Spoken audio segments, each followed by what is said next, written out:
Oh my goodness me, there are a lot of you here and I am mic'd. Okay, so let's see how this works. Does it work? Simplexity. Don't we love that word? I think we all love that word. We love that word especially in the context of many other TEDx series about things like failure or success or other things. As I mentioned, that was complex outputs from simple inputs, but it goes the other way too. A tree has roots and branches. And I usually give talks to people who aren't as clean as you.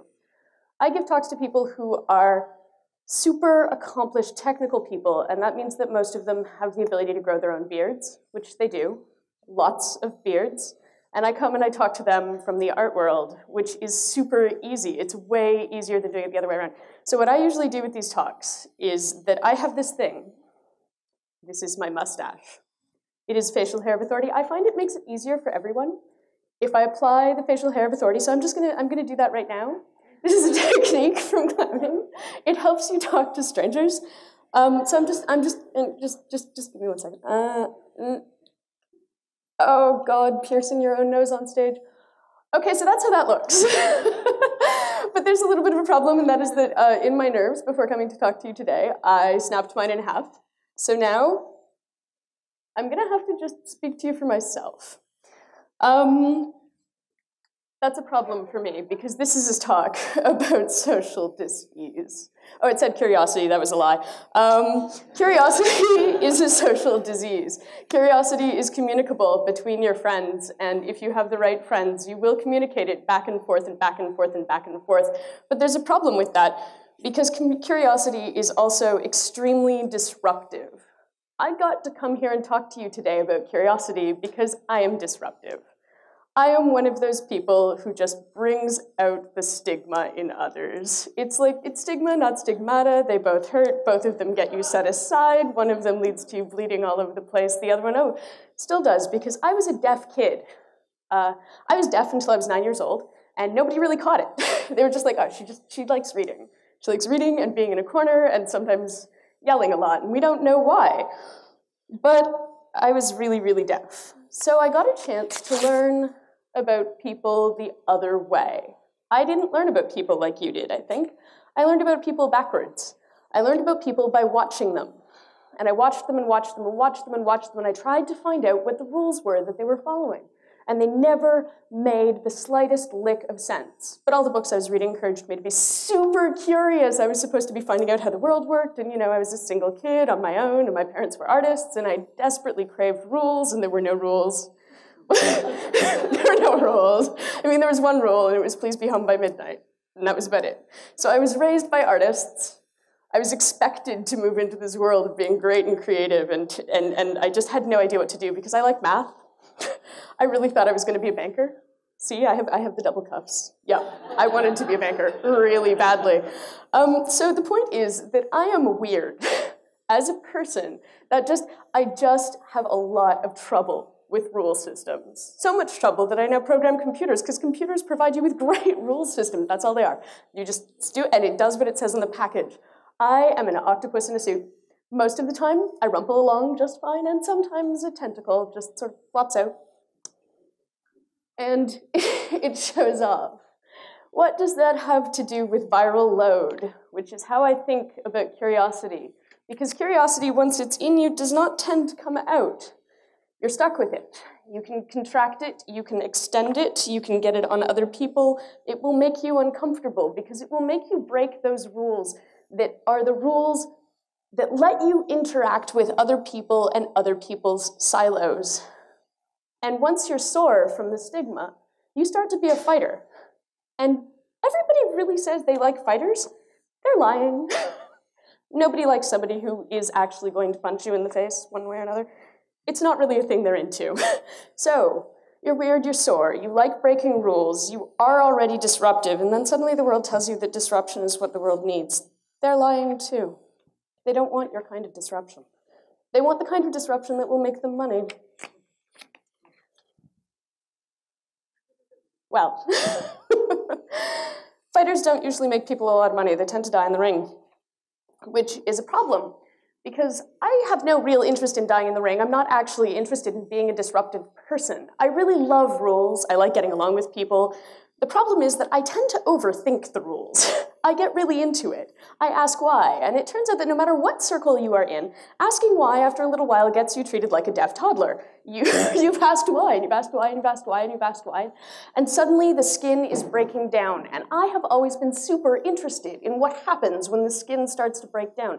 I like blood, I like bones, I like the parts that flake off under stress. I am interested in that to the extent that, well, you know, I'm weird.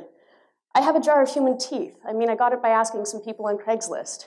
It turns out you can just ask people on Craigslist for their teeth and they'll give them to you. And that's what I mean about checking out what the rules are. Because it turns out that one of the rules is you are allowed to ask people for their teeth on Craigslist and they will give them to you. So, believe it or not, while I was in art school, I didn't get along very well with other people because it turns out that art school people really hate it when you ask questions about the rules. Because art school is about skin, right? It's about presentation. It's about your ego. It's about your designs. It's about your ideas, all of which tend to not actually come attached to the skeleton. That's why we study critical theory. It's so we can have a skeleton underneath our skin. It's so that we can be weird within a rule set that's coherent, that we can transmit to other human beings so that they understand that we speak their language, and we do. You can go anywhere in the world, and you can speak the design language that exists in Monocle magazine, and you will find a tribe of people that accept you, look like you, and have the same beard. That's the deal, right? Right? Well, okay, but what if you are still asking questions?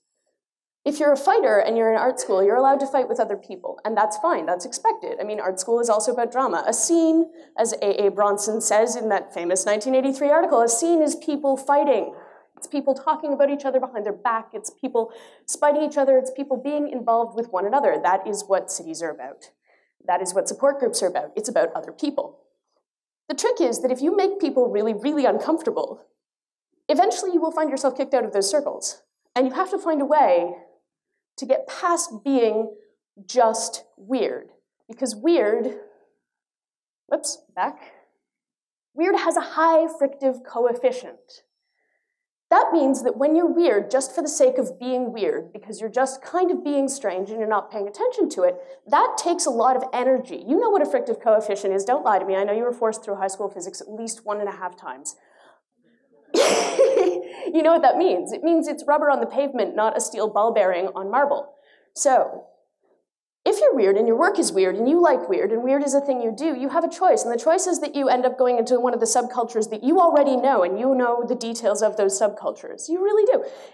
And you become weird with them, at which point you have subscribed to a new rule set and you're not weird anymore.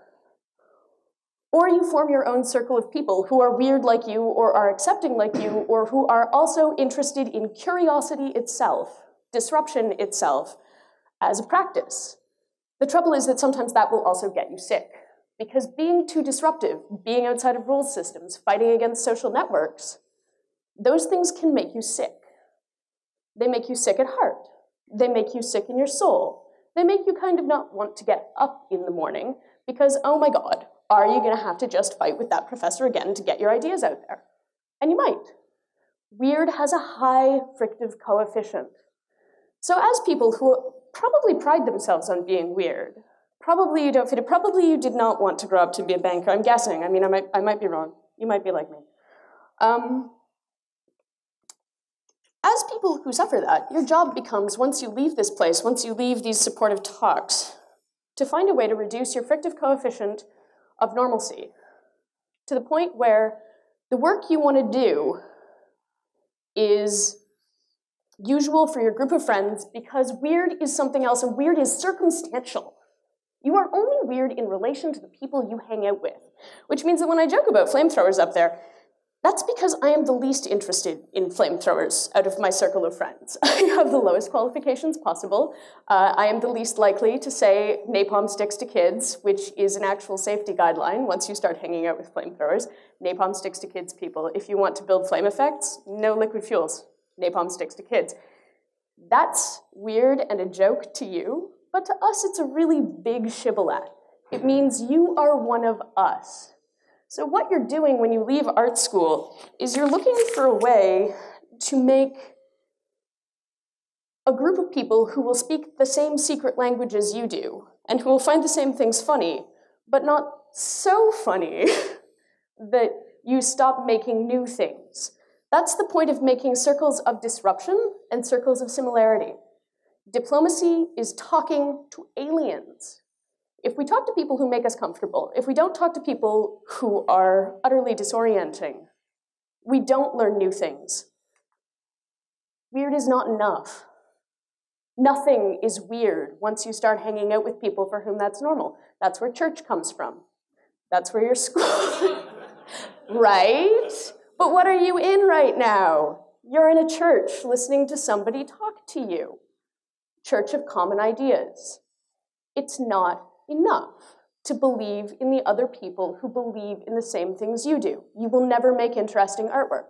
You will begin celebrating the same 6 ideas again and again and again, and you will be very, very surprised when somebody who is actually really weird, I'm not really that weird, comes and talks to you about the way things go in their world. This is where award-winning novels come from. They always have the same sort of themes, the depression and the jailing and the, Booker Awards. Always depressing.